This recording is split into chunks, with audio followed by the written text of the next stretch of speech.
dialed is not in service at this time. Ladies and gentlemen, please take your seats. The show is about to begin. Very good afternoon to all of you South Africalings. I hope all of you are getting through this Monday, this Blue Monday, whatever kind of Monday you're having. After a weekend, it's always a tough day to try and negotiate, hey? Whether you had a peaceful weekend or a party-filled weekend, Monday always hits with a big bang. I'm in the restaurant game, so Saturday or a Sunday is a weekday for me because that's when most people are out and about and, you know, whining and dining, and that's when we're busy, hey? But I'm not complaining. Anyway, guys, today I'm going to be talking about to mask or not to mask. This is the Wayne G Show, and this is Real Talk Radio, where the talk is always real. Yeah, guys, quite a contentious issue, but one that's at the top of the agenda, excuse the pun. But yeah, we got to wear those masks, guys. You know, it's a difficult one and a tough one because it's something that fits over our face, and you know, we're definitely not used to having things over our face when we're out in public. It's just not an easy thing to do, and it's a big ask. You know, to ask somebody to put something over their face every moment they're out in public is difficult. Hey, you know, I find it hard, and it's been months that we've had to do it, and it's still difficult because, you know, your breathing, you know, is a little bit muffled. You know, you can't breathe properly, and even though they say your oxygen levels don't reduce when you're wearing a mask, the saturation of oxygen to blood stays the same. So, you know, It's not that it's dangerous for your health or anything like that, but you do feel it. Hey? You definitely notice it. But it's something that, like I said, we have to do in order to mitigate the spread of corona. You know, and it's been scientifically proven. I think the majority of the medical world are in agreement. The CDC, the WHO, you know, everybody is in agreement that masks do mitigate the spread of COVID. There's a lot of memes going around where it shows a fish passing through a very big net, and it says that that's the coronavirus. And yeah, the coronavirus might be smaller than the spaces between a mask, you know, through the mesh. But often what happens is that coronavirus collects on water droplets that are in your mouth.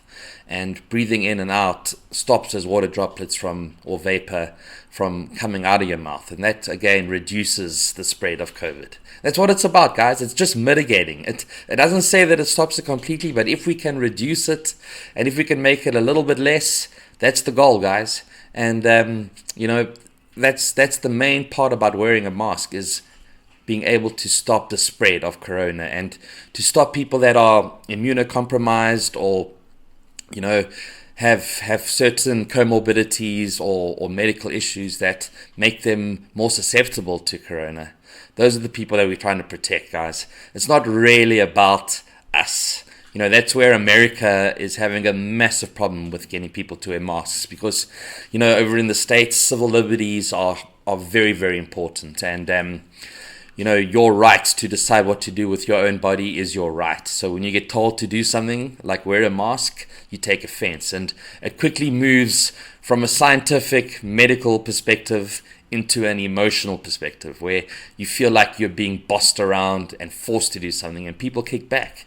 But what we don't understand is that mask serves a purpose. You know, it's not something that they want us to do because they want to punish us, or it's a political, you know, that's a big one here.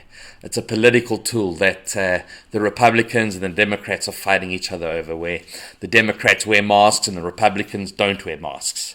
You know, a lot of people are convinced that it's a conspiracy. You know, it's a conspiracy for us to get bacterial pneumonia from wearing that mask and breathing in our own water vapor, and it's also there to you know, reduce our immunity because a large part of our respiratory system is to do with, you know, breathing in and out germs that help increase or stimulate our immune system, especially for young kids.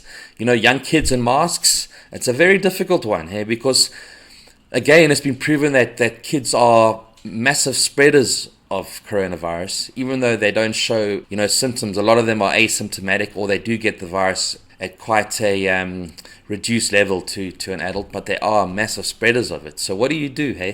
I was having a quite an interesting conversation the other day with a speech therapist. And, it got me thinking how, because people are wearing masks all the time, kids in their formative years learning how to speak, a lot of it is visual. You're watching the person's mouth moving, and you're watching how they form their words and how they speak and their elocution and their vocabulary, and all of that is part of learning how to communicate. And suddenly, all the people that you communicate with have coverings over their face. All you can see are their eyes. And that's a difficult one. Hey, like at the moment I'm speaking to you, you can see my mouth moving, I'm using my hands, you can see my eyes. It's a full communication level where, children aren't being exposed to that anymore. So what's happening is the rate at which they're able to acquire the skills needed to learn how to speak are being reduced by wearing masks. So it's not a good thing. Nobody says it's a good thing. It's definitely not a good thing. I find the most difficult thing about masks for me is this whole social idea of it. Not so much the medical idea. I fully understand that medically, masks do stop the spread of coronavirus. It does work, guys. I think we need to all accept that masks, or should I say medical masks, do work. That's why surgeons wear them. That's why dentists wear them. It just is there as a preventative for the spread of a virus. Not so much from you catching the virus, but from you passing germs on. That's why surgeons wear masks when they're operating. It's not that they're going to catch something from the wound they're operating on. It's to stop the spread of any germs that they may have onto an open wound. That's why it's sterile. That's the reason for it. But like I was saying, I have a difficulty in grasping the social aspect of masks, because humans are social beings. And now that we're out in public and, you go to the shops, everywhere you go, you've got to wear a mask. And I don't know if you're like this, but I forget my mask all the time. So I've got to have a mask in my car. I've got to have a mask in my desk. I've got to have a mask in my house. I've got to have a mask around my neck. I've got to have a mask everywhere, and it's difficult, eh? Hey, as I joked the other day, I was out on Halloween, and I was at the shops and I saw people with masks, like these weird masks covering their whole face, and I was sitting there thinking, oh my God, something's happened. These guys have taken masks to an entirely new level. It's like creepy. It's like weird. And then I realized it's Halloween, which got me there. They got me. I thought, geez, these guys are taking masks to another level, and it's a new thing.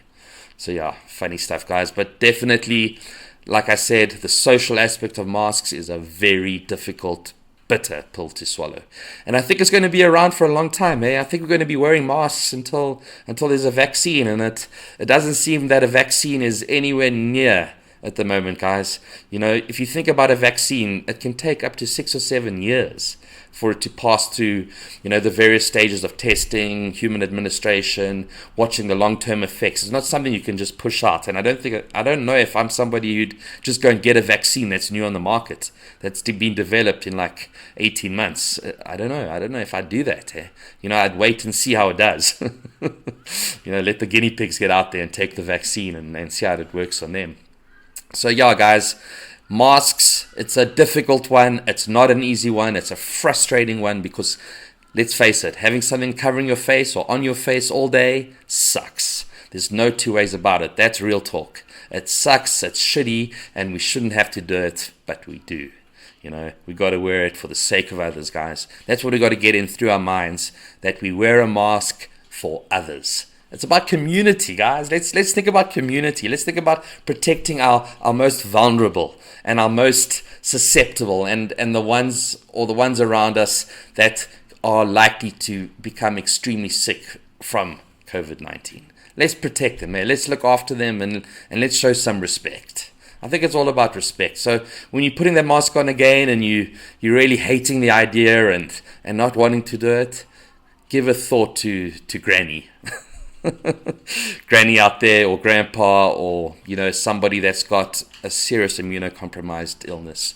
And yeah, let's do it for them, guys. Let's wear that mask for them, and hopefully we can save 1 or 2 lives, each one of us. Because Like we know, you can catch COVID and not show a single symptom.